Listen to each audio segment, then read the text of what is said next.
Welcome to Pulse of Africa channel, your reliable place for real, up-to-date news from across Africa. If this is your first time here, please make sure to like, share, and subscribe so you stay updated, informed, and connected to what's really happening from across the continent. Your engagement keeps our voice alive and strong. Let's get in the news. You're about to listen to the speech of Captain Ibrahim Traoré that is currently shaking the world. This is the speech that every African soul should listen to. Without wasting much time, let's hear the African hero out. Brothers and sisters of Africa, leaders and citizens of our beloved continent, I stand here not just as the president of Burkina Faso, but as the voice of a people who have decided to stand tall, refusing to bow to injustice, refusing to kneel before oppression. We are gathered at a time when Africa must decide, do we continue to live under the shadow of foreign powers, or do we rise and take our place as a free and sovereign people?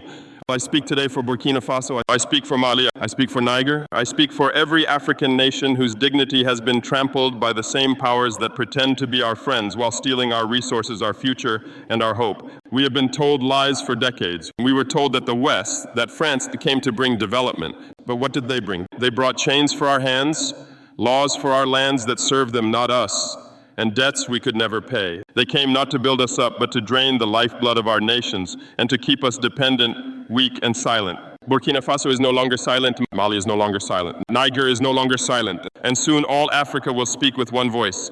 This is Pan-Africanism, the belief that our strength lies in our unity, that no African nation should stand alone in the face of injustice, that the freedom of one African country means nothing if its neighbors remain in chains. We, the people of the Sahel, have suffered attacks, sanctions, and threats, not because we did wrong, but because we dared to say no to exploitation. ECOWAS, an institution meant to serve Africa, has allowed itself to be used as a weapon against Africans. Instead of protecting our sovereignty, it has been used to punish the Sahel states for taking back control of our land, our gold, our uranium, our oil, our destiny. But let me be clear, we will not bow to pressure. We will not return to the slavery of colonial agreements. We will not hand back the keys to our own house.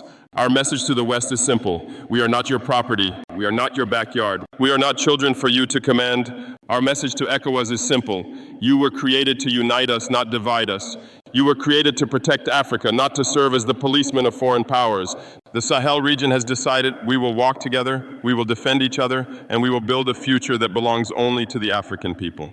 And to every African listening today, I say this: you have the right to be free, you have the right to be proud. You have the right to decide your future without asking permission from Paris, Washington, or any foreign capital. This is the fight of our generation. This is the moment where we choose freedom or submission. And I promise you, Burkina Faso has chosen freedom. When we speak of freedom, we are not speaking of a dream that lives only in the future. We are speaking of a right that belongs to us today. A right that was stolen from us and must be taken back with our own hands. For too long, Africa's history has been written by others. Europe wrote our past in the language of chains. France wrote it in the ink of exploitation. The West continues to write it in contracts we did not draft and in debts we did not choose. They call it aid, they call it partnership. But I tell you, when someone takes from you every day and then hands you back crumbs, that is not help. That is humiliation. The colonial system never ended. It only changed clothes. They replaced soldiers with bankers. They replaced guns with sanctions. They replaced direct rule with puppet leaders. And this is where I must speak to my fellow African leaders.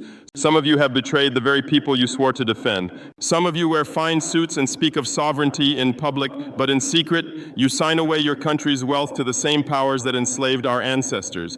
How can we call ourselves free when our resources are mined by foreign companies, when our gold leaves Africa in full cargo planes while our people live without clean water? How can we call ourselves free when our policies are dictated from Paris or Washington? Look at the Sahel. We have been called unstable. We have been called poor. We have been called dangerous. But I tell you, it is they who made us unstable by funding conflicts and arming rebels. It is they who made us poor by stealing our minerals and controlling our trade. It is they who made our land dangerous by using terrorism as an excuse to station their armies here. And now, because we said no more, they want to starve us with sanctions. They want to isolate us from our African brothers. They want to teach us a lesson as if we are students who must obey the master. Let me be clear, we are not students, we are not slaves. We are nations with pride and dignity. To ECOWAS I say this, when you punish Burkina Faso, you are not serving Africa. You are serving the same forces that have kept Africa in the dark for centuries. You are lending your hands to the chains that bind us. We do not fear your sanctions. We do not fear your threats. We fear only one thing, betraying the dreams of our children by giving them a future still owned by strangers. We must remember, if we do not control our land, our water, our resources, and our own policies, we do not control our destiny. The Sahel will not return to the old ways.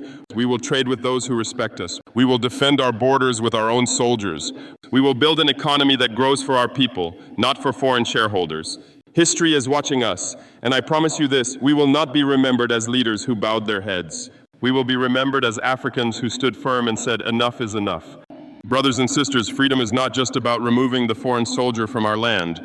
It is about removing the foreign hand from our pockets, the foreign voice from our decisions, and the foreign shadow from our future. I dream of an Africa where no child goes to bed hungry, because the wealth of the land is used for the people, not shipped away to enrich others.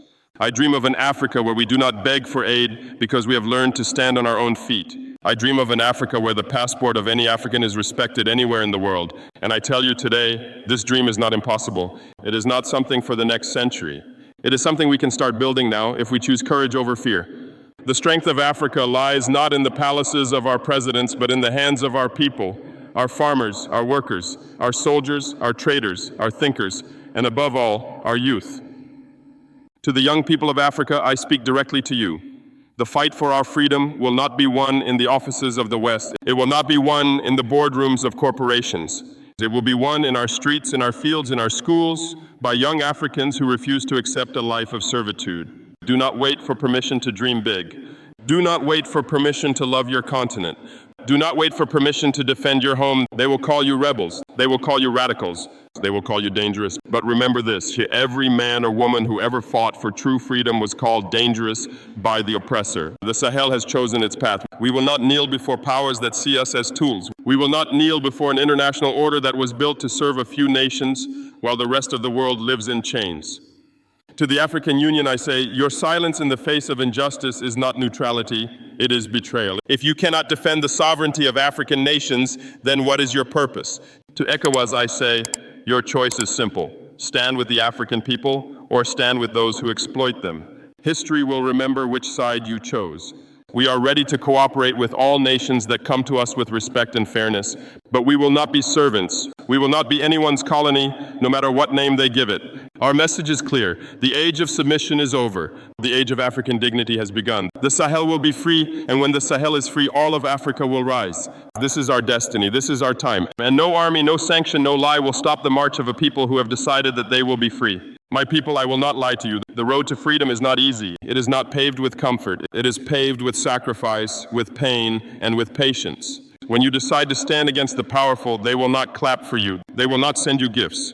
But rather, they will come with threats, with lies, and with hunger, trying to break your spirit. Already, we have seen this. They have cut us off from trade. They have frozen our accounts. They have blocked medicine from our hospitals. They have tried to turn our neighbors against us. This is not because they fear our weapons. It is because they fear our example. They know that if Burkina Faso succeeds, if Mali succeeds, if Niger succeeds, then every African will start asking the same question. If they can be free, why not us? And so they will try to make us suffer until we regret choosing freedom. But my brothers and sisters, I say to you, hold on. Hold on to your courage like a soldier holds his rifle. Hold on to your pride like a mother holds her child. Hold on to your hope like a farmer holds the seed before planting. The hunger we may face now is temporary. The struggles we feel today will pass. But the freedom we gain will be for generations. I know the West will call me stubborn. They will say I am leading my people into hardship. But I ask them, what greater hardship is there than living forever with your head bowed, your back bent, your resources stolen, and your children's future sold? If this is the price of being a good servant to foreign masters, then I choose to be a bad servant. I choose to be a free man. Burkina Faso, Mali, Niger, we are not alone. We have each other. We will share what we have, we will protect each other, and we will build together. To every citizen who worries about tomorrow, I promise you this. We will not let our people die in silence. We will work our lands, we will grow our food, we will trade with those who treat us with respect. Let them keep their poisoned aid. Let them keep their false promises. We will survive without them. And when they see that we are standing stronger than ever, they will know that Africa has truly woken up. The time has come for us to believe in ourselves again. No foreign leader will save us. No international body will rescue us. Only we, the African people, can save ourselves. And so I tell you today, stand tall, stand proud, and stand together, because the freedom we fight for is worth every tear, every hardship, and every sacrifice. I call to you, leaders of ECOWAS and the world watching us today, listen well, because I will speak with clarity. The Sahel will never return to the chains of the past. No threat, no sanction, no military plan will make us give up the freedom we have chosen. We have made our decision, and that decision is final. Our land belongs to us. Our resources belong to us, and our future belongs to us. France has taken from us for too long. The West has dictated to us for too long. ECOWAS has punished us for too long. But now the time of fear is over. The time of silence is over. We do not hate the people of France. We do not hate the people of the West. But we reject the system that keeps Africa poor so that others may live rich. We reject the arrogance that tells us we are not ready to govern ourselves. We reject the hypocrisy of those who preach democracy abroad while crushing it in Africa. To ECOWAS, I say, the Sahel states are not your enemy. We are your brothers. But if you choose to act as the servants of foreign powers, if you choose to punish Africa to please outsiders, then history will place you in the same book as the colonizers you protect. We have offered you a hand in unity. If you refuse it, we will walk our path without you. To the African Union, to the leaders of our continent, I say this: the world will not respect Africa until Africa respects itself. The world will not protect Africa until Africa protects itself. We are not asking for permission to be free. We are not waiting for approval from any capital. We are simply taking what is ours, and we will defend it with our lives. We know they will call us dangerous. They will call us dictators. They will call us enemies of peace. But we understand their language. To them, peace means submission. To them, order means obedience. To them, democracy means control. We speak a different language. To us, peace means dignity. Order means justice. Democracy means the will of the people, not the will of foreign companies. Africa is not for sale. Africa is not for rent. Africa will rise. I call upon every African nation to look at the Sahel and see a mirror. We are not fighting just for ourselves. We are fighting for the day when no African child grows up believing that their country is too small, too weak, or too poor to be free. This is our stand. This is our time. And if we must walk through fire to reach the gates of freedom, then we will walk through it together. And on the other side, we will find not just independence, but a new Africa, strong, united, and proud. And so I end with these words: we will not kneel, we will not bow, we will not surrender. We are the children of Africa, and we have remembered who we are.